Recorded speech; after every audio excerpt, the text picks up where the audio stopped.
Hello student, मैं हूं M हक from biology point A satellite of science Ekangarsarai और आज आपके लिए हम फिजिक्स में यूनिट नंबर 5 ऑप्टिक्स लाइट का टॉपिक लेकर के आए हैं। ठीक है, इसमें हम लोग जो मेरा यूनिट है ऑप्टिक्स या लाइट, इसको दो सेक्शन में बांट करके स्टडी करते हैं हम लोग, जिसे सेक्शन ए में रे ऑप्टिक्स और सेक्शन बी में वेव ऑप्टिक्स कहते हैं। ठीक है, तो जो सबसे पहला रे ऑप्टिक्स में किरण प्रकाश की जो चैप्टर है, चैप्टर 1, उसको बोला गया है reflection and refraction of light. ठीक है, प्रकाश का प्रवर्तन और अपवर्तन। ठीक है, और प्रकाश का प्रवर्तन और अपवर्तन में जो टॉपिक हम लोगों को पढ़ना है वो टॉपिक हमारा उधर इंट्रोडक्शन में लिखा हुआ है। उस इंट्रोडक्शन में जो टॉपिक लिखा हुआ है उसको आप नोट कर सकते हैं। Light, optics, ray optics, spherical mirrors, some technical terms, rays rule, image formation in the concave mirrors and convex mirror, reflection of light, laws of reflection of light, sign convention to prove that R is equal to 2F, mirror formula 1/v plus 1/u is equal to 1/f, magnification, refraction of light, refractive index, relative refractive index, lateral displacement, real and apparent depth, total internal reflection, atmospheric reflection, some applications of total internal reflection, जिसमें mirage, prism, diamond, optical fibre, objective question, ये सब topic है यहाँ पे जिसको हम लोग बारी बारी से सबका स्टडी करेंगे। ठीक है, जिसमें से बोर्ड एग्जाम में, 12th बोर्ड एग्जाम में ऑप्टिकल फाइबर को बहुत बार पूछा गया है, इसलिए उसको हम लोग जरूर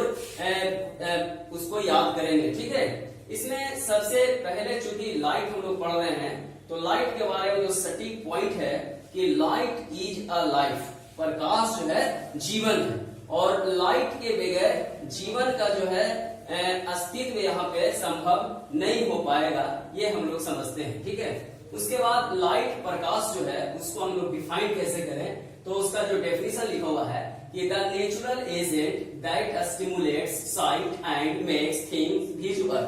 ठीक है, light is a form of energy which provide sensation of vision. प्रकाश वह भौतिक कारक है जिसकी सहायता से हमारी आंखें वस्तुओं को देख पाती हैं और प्रकाश ऊर्जा का एक रूप है जो हमारे दृष्टि संवेदन को उत्तेजित करता है। ठीक है, ऑप्टिक्स प्रकाश की, जिसमें हम लोग फिजिक्स का वो ब्रांच जिसमें लाइट के फिनोमिनन का स्टडी करते हैं, ऑप्टिक्स कहेंगे। सेक्शन 2 है इसमें, section A ray optics, section B wave optics. Ray optics जिसमें हम रेज और रिफ्लेक्शन, रिफ्रैक्शन के फिनोमिनन का स्टडी करते हैं, उसको हम लोग बोलेंगे रे ऑप्टिक्स। ठीक है, सबसे पहला टॉपिक हमारा इस चैप्टर में स्फेरिकल मिरर, गोलीय दर्पण है। ठीक है, लिखा हुआ definition, a spherical mirror is a mirror which has the shape of a piece cut out of a spherical surface. तो यहाँ पे जो हमारा स्फेरिकल मिरर है उसका डेफिनेशन और उसका जो टाइप्स है वो दो है, कॉन्केव मिरर, कॉन्वेक्स मिरर, अवतल दर्पण, उत्तल दर्पण। कॉन्केव मिरर अवतल दर्पण जिसका उभरा हुआ जो भाग है वो सिल्वर्ड होता है, जबकि जो धंसा हुआ भाग है उसका वो रिफ्लेक्टिंग सरफेस होता है। और कॉन्केव मिरर को हम लोग, अवतल दर्पण को कन्वर्जिंग मिरर बोलते हैं, अभिसारी दर्पण बोलते हैं। और कॉन्वेक्स मिरर को उत्तल दर्पण कहा जाता है। इसका जो अंदर वाला भाग है वो सिल्वर्ड होता है, जबकि उभरा हुआ भाग रिफ्लेक्टिंग सरफेस होता है। और कॉन्वेक्स मिरर को हम लोग डाइवर्जिंग मिरर बोलते हैं, अभिसारी दर्पण, ये हम लोग को ध्यान में रखना है। इसके बाद जो हमारा टॉपिक है वो है टेक्निकल टर्म्स। तो मिरर से रिलेटेड टेक्निकल टर्म्स बहुत सारा है, जिसमें पोल, जिसको डिनोट पी से करेंगे हम लोग डिनोट, उसके बाद उसका सेंटर ऑफ कर्वेचर C होगा, रेडियस ऑफ कर्वेचर R होगा, उसका focus capital F, focal length small f, और उसके बाद उसका object distance U, image distance V और एपर्चर mm डैश होता है। इसके अलावा प्रिंसिपल एक्सिस भी होगा, प्रधान अक्ष भी होगा। रेज रूल, तो किरण नियम जो है उसमें हम लोग कॉनकेव और कॉन्वेक्स दोनों में एक ही जैसा होता है। जब रेज जो है, किरण जो है, वो प्रिंसिपल एक्सिस के पैरेलल चले तो रिफ्लेक्शन के बाद वो फोकस से गुजरेगा, ठीक है, फोकस से वो क्रॉस करते हैं, ठीक है। उसके बाद अगर जो रेज है वो अगर सी से क्रॉस करके और मिरर पे है, रिफ्लेक्टिंग सरफेस पर पड़ती है तो वहां से रिफ्लेक्शन जब होगा तो जस्ट उसी पाथ पे होगा। उसके बाद थर्ड जो है वो अगर फोकस से गुजरती है तो रिफ्लेक्शन के बाद प्रिंसिपल एक्सिस के पैरेलल वो मूव करती है। उसके बाद अगर पोल से वो आपका रेज आता है तो जिस एंगल से आया है उसी एंगल से वो आपका लौटेगा, ठीक है। उसी तरह से कॉन्वेक्स मिरर में है, जस्ट जैसा कॉनकेव मिरर में होता है उसी जैसा कॉन्वेक्स मिरर में है। और इमेज प्रतिबिंब दो तरह के है यहाँ पे हमारा, रियल इमेज और वर्चुअल इमेज, वास्तविक प्रतिबिंब और आभासी प्रतिबिंब। अगर यहाँ रियल इमेज देखा जाए तो उसको हम लोग स्क्रीन पे ऑब्टेन कर सकते हैं। वर्चुअल इमेज जो होता है उसको हम लोग यहाँ पे स्क्रीन पे उसको ऑब्टेन नहीं करते हैं, ये यहाँ पे लिखा हुआ है, इसको आप नोट कर सकते हैं।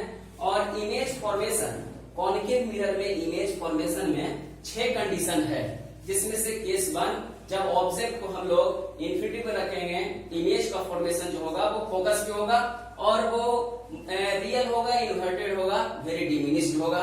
उसके बाद ऑब्जेक्ट को जब हम रखेंगे सी और इन्फिनिटी के बीच में तो इमेज का फॉर्मेशन सी और एफ के बीच में होगा और वो रियल होगा, इन्वर्टेड होगा, स्मॉल साइज में होगा। और जब ऑब्जेक्ट को हम लोग सी पे रखेंगे तो इमेज का फॉर्मेशन जो है वो बिलो द सी होगा, रियल, इन्वर्टेड और सेम साइज होगा। और जब ऑब्जेक्ट को हम लोग सी और एफ के बीच में रखेंगे तो इमेज का फॉर्मेशन जो है सी और इन्फिनिटी के बीच में होगा, रियल, इन्वर्टेड और बिग साइज होगा। और जब ऑब्जेक्ट को फोकस पे रखेंगे तो इमेज का फॉर्मेशन इन्फिनिटी में होगा, रियल, इन्वर्टेड और वेरी बिग साइज होगा। और सबसे लास्ट कंडीशन नंबर 6, जिसमें ऑब्जेक्ट को पोल और फोकस के बीच में रखेंगे, इमेज का फॉर्मेशन बियॉन्ड द मिरर होगा और वो वर्चुअल होगा, इरेक्ट होगा, बिग साइज होगा। तो इस तरह से 6 कंडीशन है। बोर्ड पे जो पॉइंट लिखा हुआ है वो सब पॉइंट को आप नोट कर लेंगे, ठीक है, क्योंकि ये सब पॉइंट से ऑब्जेक्टिव क्वेश्चन यहाँ पे सोल्व होगा बोर्ड एग्जाम में, ठीक है। और बाकी सब जो इस चैप्टर का जो टॉपिक रह गया है वो सब टॉपिक का स्टडी हम लोग नेक्स्ट लेक्चर में करेंगे। तब तक के लिए थैंक यू, धन्यवाद, ओके।